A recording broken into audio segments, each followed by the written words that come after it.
and welcome to episode 2 of series 2 of Master League Story Mode.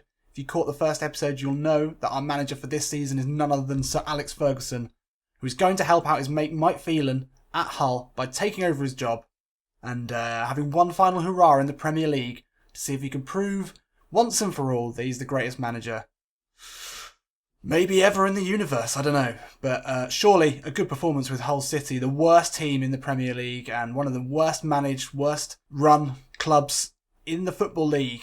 That would surely cement his position as one of the top managers of all time. So as I've mentioned before, this also takes the form of an extended review of the new Master League, which, I care about Master League and I want to make sure that although the changes, I'm not expecting anything massive, that at least there's incremental changes. They fix some of the annoying little issues that have plagued Master League in the last couple of years. So, right, let's see what the club secretary has got to say. We've had an offer already. Excellent, we're straight into it. Well, we're going to leave that, because what we're doing in this episode primarily... Oh, there's Alex Ferguson, looking pretty angry. It's a shame we couldn't really get the right hair colour, and also one of the problems is the blemishes, the facial blemishes from all the red wine. You can't really represent that properly. Let's take a look at our game plan and look and think about the tactics for this season. So the way we did this last year, and it worked pretty well, is that we don't really look at our squad until we've put in the formation and the tactics that we're going to want to use, because we want to replicate Alex Ferguson's tactic as much as possible and some of his famous formations. And then we try and fit the players and buy players, recruit new blood to fill those holes or to fit that formation. So we'll start with having just a little think about Alex Ferguson's sort of his general play style. Now, obviously, the main thing is just incredibly successful. 20 league titles, 2 Champions League, you won the treble. Just success is what his tactics and formations tends to bring. So first of all, we'll have a look at his sort of general tactics and how he likes his teams to play. So obviously, play to win, as I've mentioned. But he likes to keep the ball moving, incisive passing and aggressive attacking play, I think, are the main things. So it's a possession game. It's definitely not a counter-attacking side, not particularly. But I think we'll go with long passing, and we'll definitely look to the wings. Flank play from both his wingers and also his fullbacks is a massive, massive part of Alex Ferguson's his game. And then, maintain formation. I wouldn't necessarily say it was a fluid side. You don't often see the wingers swapping over, so I think we're happy with that. And then support range, we'll just drop that down slightly, but I don't think that's too significant. Yes, I'm pretty pleased with that. I think the main thing is we just want to dominate these games. That is how Fergie always went out, just to be aggressive and, impose his own brand of football on the opposition. Obviously, the other thing was he just never gave up. Absolutely never gave up. 53, we had Fergie time, the legend of the 98th minute winner. And can you believe that? He was asked about Fergie time and whether he agreed it happened. And he said whether or not he thought that it was actually something that happened. He really liked for that myth to be kept going, and he was quite happy to foster that sort of belief that he was getting preferential treatment in the last few minutes of games and given time to score a goal at the end, because he said it made other teams scared. It made them fearful. They knew that Man United always had an extra gear to kick into in the last sort of 5 minutes. So they'd get nervous, they'd make mistakes, and then so it was just sort of a self-fulfilling prophecy in the end. Nothing really we can do to put that into our instructions to the players and the tactics, but we can try and push for that. Now, defensive instructions are a little bit more tricky. It's very difficult to think of how you would characterise Fergie's defensive tactics, as he didn't really seem to ever use them. It just seemed to be all attacking. It was more down to the personnel rather than the tactics, as far as I'm aware. If anyone's got a little bit more insight into Man United's, the famous Man United side sort of defensive strategies, then please let me know, and I can change this up. I'm going to go with all-out defence. Contain them in the middle, maybe, I don't know. Aggressive pressuring. Generally, it was quite an aggressive team. We'll just go with middle of the road for now, because I'm not really sure. But as I said, please let me know in the comments. Advanced instructions, something a little bit new for this season. Absolutely got to have attacking fullbacks. That's got to be our main one. It's always been a huge feature of his size, is having fullbacks that can overlap his wingers and cause problems, basically. So that's going to be our main one.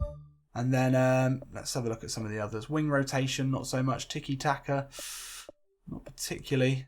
Yeah, I think centering targets would be a good one as well. That feels like definitely something that Man United sides used to do with some of those strikers up front. Van Nistelrooy, Andy Cole, Dwight York, Eric Cantona, you know, some great finishers, and they would always look to get in the box and be scoring goals in the right areas, so I think we'll keep that one in. Defensively, yeah, the counter target, that sounds interesting. Have someone ready for the counter attack. Fernandez able to make a run, that's interesting. That's a nice little touch, actually. I like being able to do that.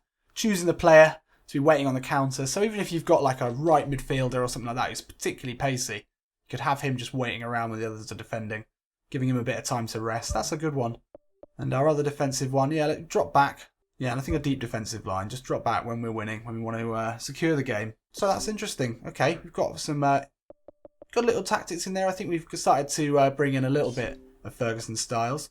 Now, we need to be looking at the formation that we're going to be playing. Now, although he was a bit more versatile than maybe some people would say, I think it was generally a variation of the 4-4-2 that Alex Ferguson mainly played. Sometimes this was closer to a 4-3-3, maybe even closer to and definitely towards the end of his career, a sort of 4-4-1-1. With a sort of second striker, attacking midfielder type player in behind the centre forward. But what we're going to be using as the model for our side is the formation of his most successful Manchester United squad, the treble winning side of '99. And the other good thing about this is I've not really ever played, you know, for any significant amount of time, a 4-4-2 or a 4-4-1-1 in PES. So it'll make a nice change. Not having wingers, we're going to have to adapt to that, because that is, you know, definitely last series with Tim Sherwood. Our wing play was the main, you know, it was counter-attacking long ball wing play with aggressive pressuring as well in defence. Whereas in this, you know, with the Ferguson side and the confidence that he brings, we're going to be focusing on having a bit more possession and we're playing in a different way. So it's going to be a nice challenge. So let's have a look through the team and we'll reference some of this side of 99, the treble winning side, who we had in those positions and how we can maybe try and replicate that with our signings. So starting at the back, obviously, it was Peter Schmeichel. Who's going to be our Schmeichel? Well, Jakupovic, 68 overall. He doesn't look too great. We've got Marshall and McGregor. So it's going to be one of those two. Let's compare these keepers. We've got a lot of keepers. We've got 4 keepers. Definitely can sell one of those. Quick comparison here. Both of them getting on, both in their 30s. I mean, there's plenty of time left. McGregor's got a bigger jump on him. Got better goalkeeping stats. Whereas Marshall's a better catcher of the ball and his reflexes and coverage a bit better. I think we'll go with Marshall. So in the 99 squad, we had Ronnie Johnson and Jaap Stam as the centre-back duo. Now, centre-back duos have always been a big part of Alex Ferguson's success. He always says the centre-backs are the foundation for a team. Occasionally, he's had a bit of trouble getting those centre-back duos, but when he does, he tends to do really well. Vidic and Evra, obviously a good one. Johnson and Stam. Another great one. Ferguson has always said that Jaap Stam was the player that he regretted letting go. It was a bit of some strange business around something in his autobiography. But anyway, who's going to be at centre-back? Now Hull, under Phelan, have been playing Livermore at centre-back. And that's a bit weird actually in real life. Hull are doing a lot better now than I ever imagined they would be when I decided to do this series. But we can only assume that they're going to struggle later on. But our centre-back partnership is definitely Dawson, who I think might be injured in real life, as is pretty much the whole of the Hull squad, and Davis. Now, I'm pretty pleased with this centre-back duo. Not got too much of a problem with that. I think that's pretty strong, to be honest. So on the right, we have El Mohammadi. He's a really good attacking right back. He can also play further forward as a midfielder. He'll be the perfect proponent of Ferguson's overlapping full-back style. So he's a good one to have in. Left back, we've got Robertson. I like the look of him. Again, he looks like he could probably bomb on a bit. Yeah, he's quick. Not a great passer, but he looks pretty decent. Now, the midfield of the 99 side was an incredible midfield. I would say probably the best in Premier League history. So you had David Beckham out on the right. And then you had Roy Keane and Paul Scholes in the middle. And Ryan Giggs out on the left. What a midfield that is. Just had a bit of everything. 2 really solid central midfielder players. They were the engine of this side. And we need to try and replicate that in this team as well. That, you know, Keane was the box-to-box player, whereas Scholes was more of a playmaker. But he could also sit deep and play the sort of quarterback role, firing balls out to the wing. But, you know, sometimes also he played as almost a striker. But in this formation, it was a really solid and dependable central midfield duo. Now, who have we got to put in there? So we've got Livermore. I like Livermore. He's a good passer. We've also got Huddleston. In terms of ratings, it looks... Oh, we've got Ryan Mason as well. Yes, forgot about him. The loanee from Tottenham. I think he's on loan. Yeah, he's decent. I mean, that's actually not a bad central midfield duo, Livermore and Mason. I think we might need someone in there with a bit more ball winning. Huddleston, although he's a big lad, not particularly good defensively. We could have someone a bit more mobile. It's only 58 speed. That is slow as fuck. So central midfield looks like we can maybe do with strengthening that area a bit, but maybe only one player. Now out on the left midfield, this would have been the Ryan Giggs role. Maybe we'll put him slightly further out, but essentially they are midfielders. Although they would look to spread wide and influence the play from the flanks. And on the right we've got Ryan Snodgrass. I like a bit of Ryan Snodgrass. He's Scottish as well, so him and Fergie would get on, I'm sure. He's a really cultured player. Look at those passing stats. I think he would probably be better out on the left, being as he's left-footed. He can be whipping balls in from that side. He's not fast either. And let's see who we'd be having in our right midfield position. We may be lacking slightly here. Maloney, no, he can't play there. This could be somewhere we need to strengthen pretty importantly.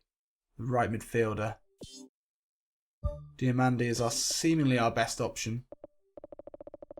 We're lacking attacking players really on the wings. That's maybe our problem. So up front in that 99 team, we had Andy Cole and Dwight York as the centre-forward duo. Now they had an almost telepathic link and scored 53 goals between them in that Premier League season. Really, just unplayable duo. Worked together so well. It's not something you see a lot of these days. A really true centre-forward duo. You know, like Shearer and Sutton, York and Cole, those sort of players together. So I'm going to try and rekindle something of that in this side, just as a bit of challenge. Later on, he sort of switched it more to a 4-4-1-1 with a second striker in between the centre forward. That was often Wayne Rooney, with players like Van Nistelrooy, Tevez and Van Persie ahead of him. So I think that's what we're going to go for, because we need something to link up the central midfielders and the striker. I feel like you might struggle without that. So we'll play a 4-4-1-1 this season, I think. So let's look in this position. Got Henriksen. He looks to be pretty decent, actually. I don't know anything about him. I think he's a new signing to add to. And up front we've got Hernandez, who's a really great player. He's 80 overall. He's our best player. Good finisher. He's quick as well, really quick. So doesn't look like we're going to need to change our first choice centre forward. But who else have we got? Got Mbakani. Yeah, he's good as well. He was a great signing from Norwich. I think he could do well. Actually, we should probably be starting him with Hernandez playing there. Yeah, that's much better. And then on the bench, we're lacking really. We've got a lot of very bad players there. Outside of our first team squad, we get a real dip in quality. So yeah, that just about covers it really. That's the formation and the tactics we're going to be playing. It's a 4-4-2, 4-4-1-1 with that typical aggressive Manchester United attacking play. Overlapping fullbacks. It's going to be a big part of this. We've got a decent central midfield duo. We could maybe do with a sort of destroyer to go in there. You know, the Roy Keane to the Paul Scholes, which could be either of Livermore and Mason. They're both decent passing, dribbling players. It's the right midfield. You know, it's the David Beckham. Well, we've sort of got the David Beckham in Ryan Snodgrass, but he plays on the left. So we need a tricky winger as well. The Ryan Giggs of this team. And then maybe a little bit of quality elsewhere. Maybe up front, maybe a bit of a better finisher. Or a right back as well, perhaps. El Mohammadi, not a traditional right back, and he's only standing there as Odebeju, who's only 72 overall. Robertson looks to be a decent youngster, so we might try and keep him in.